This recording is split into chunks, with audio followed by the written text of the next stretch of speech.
June মাসের শুরুর দিকেই কোপা আমেরিকা শুরু হতে যাচ্ছে, যা ফুটবল বিশ্বের দ্বিতীয় মেগা আসর নামে পরিচিত।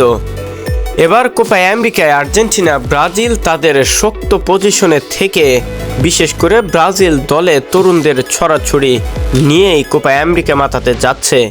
অপরদিকে লিওনেল মেসির নেতৃত্বেই কোপা আমেরিকা খেলবে আর্জেন্টিনা।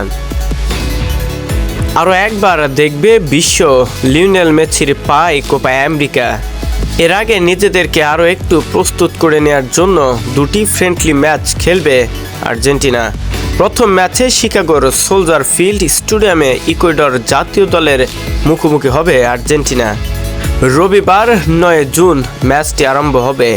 দ্বিতীয় প্রতিশ্রুতি বা ফ্রেন্ডলি ম্যাচ গুয়াতেমালা জাতীয় দলের বিরুদ্ধে ওয়াশিংটন ডিসিতে কমান্ডার্স ফিল্ড স্টেডিয়ামে লড়বে আর্জেন্টিনা এবং বিপক্ষ দলটি।